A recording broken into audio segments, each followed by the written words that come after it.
بلا مبتل سر في مجاري باغفين مجارا كو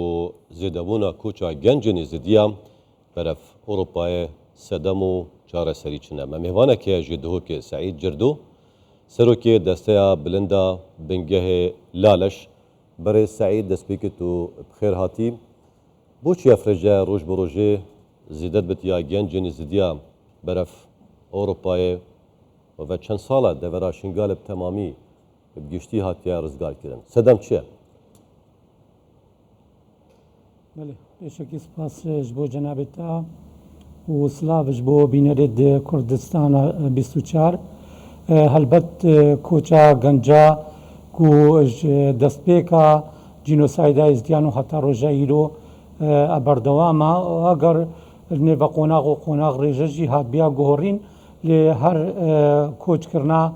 گنجان هيا هلبت أبيك جي فتقريا چندين صدا ماجوان جي نبونا ديتنك استراتيجي البا حكمرانيا عراقي كو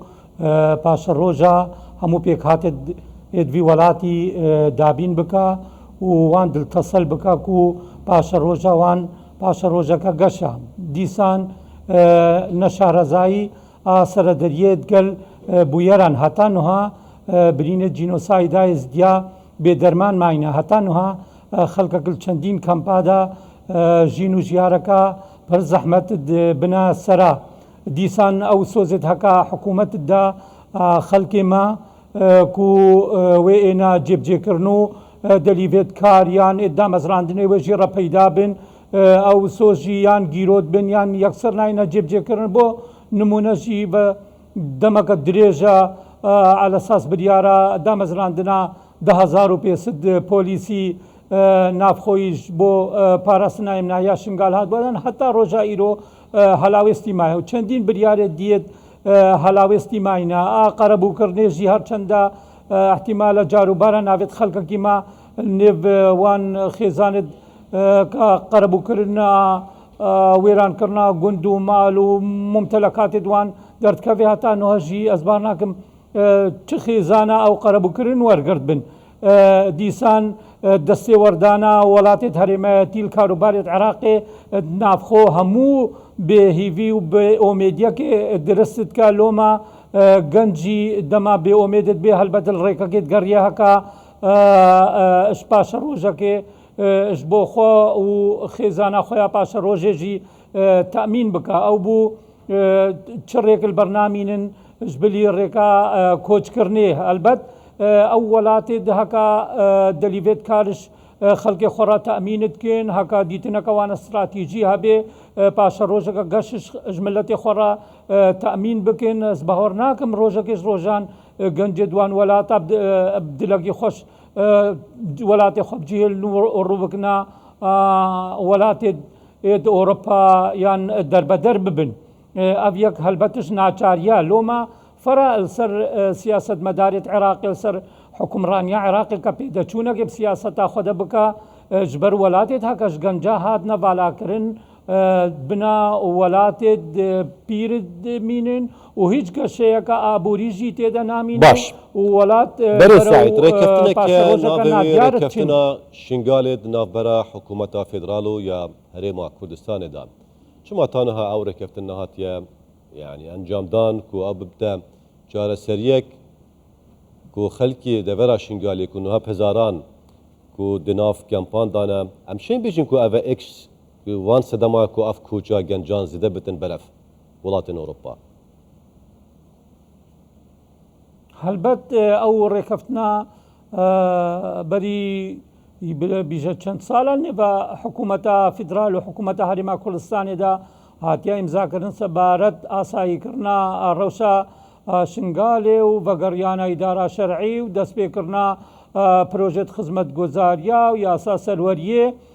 ئەو ڕێککەفتن هەتا ڕۆژە ئیرۆژی بتنێ خاڵێل سەر لاپەڕە ماینە و نەکەدینە وارێ جیبجێکردنێ یان ئالیە پراکتیک بە ئەو خاڵ نەهاتینە جێبجێکردن لۆمە خەڵکە کشوێشی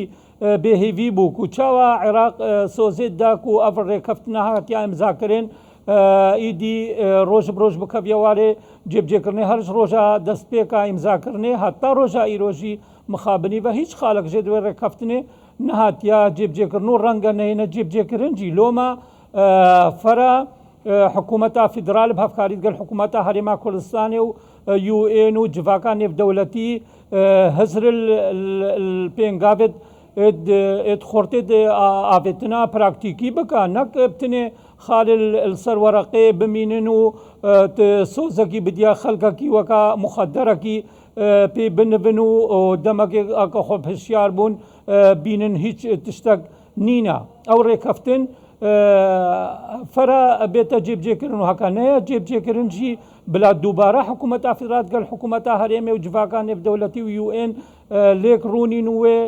ڕێکەفتنێ و چەند خاڵەکە لێ زێدە بکەن یان تعدیل بکەن یان کێم المهم ڕێکەفتنەکێ درست بکەن هەکە دڵتەسەلیەکێ یان ئەطمئنانەکیش خەڵکەکی ڕا درست بکەن و ئیدی ڕەوشە دەڤەراوان وێ تا ئاساییکردن و گروپێت چەکدار تێدا نامین و سیراعاتێت سیاسی تێدا نامینن و پرۆژێت خزمەتگوزاریە استراتیجی وێ تێدا دەست پێکن و خەڵکەکێتە قەرەبووکردن هەلبەت هەکا ئەف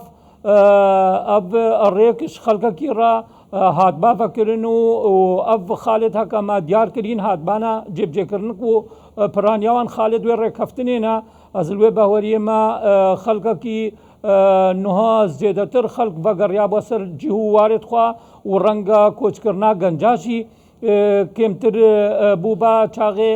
دەلیێت کار پەیدات بن و دەڤەرێ داخوازیên ku van gencan hene yên devera şingalê giştî cenabê jî serokê desteya bilinda bingehê laleşiya rewşenbîriya kunîneratiya herî mezin ji mareka êzidiyan ketin devera şingal ketin. Daxwaziyên hewa çi ne yên van genca çi ne jê hikûmeta federal ku ev xelke bigeritin ser mal û halên xwe. Jilayê siyasî, xizmetguzarî, asayiş ڕەوشە دەڤەراوان بێتە ئاساییکردن و دوماهی ئانین ڕەوشە سەخت و دژوارە ژیانال کەمپادا و دەست پێکردنا پرۆژێت خزمەت گوزاری دەڤەرێدوان پەیداکردنا دەلیێت کار و دامەزراندنێ پەیداکردنا ئێمناهیە و استقرارێ دەڤەرێ نەبوونا سیراعاتێت سیاسی و گروپێت چەکدار دەڤەرێ هەلبەت هەکا زەمینە خۆشکردن هاتە دەرستکردنش بۆ وان گەنجان و خێزانێت وان گەنجان و خەڵکێمە ئاوارەیە هەتانها ژیانەکە سەخت و دژوار کەمپێت ئاوارەیەدا دەرباست کە کە زەمینەژی ڕەهاتە خۆشکردن دەڤەرێدوان و ئەف خاڵێت هەکەمە ڕێزکردین هاتنە جێبجێکردن و ئیدی گەنج و بنەمالێت گەنجا دڵتەسەل بوونیان مطمئن بوون و پاشە ڕۆژاوان و زارۆکێدوان تەمینکردیە و ئیدی تووشی جینۆسایدەکە دینابنیان تووشی نەجێگیربوونێ نەستیقرارێ و فەوضێوان نابنە زلوێ بەهۆریێمە ئەو گەنجێت هەکە ڕووکرینە وڵاتێت یان دیاسپۆرا یان ڕووکرینە وڵاتێت ئۆرەپیژی زلوێ بەهۆریێمە بەرەبەرەوەی وڵاتی خۆ بەگەڕین و پشکداری ئاوادانکردناوی وڵاتی دەک باشە بەڕێز سعید جردۆ سەرۆکێ دەستیا بلندا بنگەهەیە لالەش تو گەنمە بۆ ژێ دهۆکێ دەستخۆش سپاس.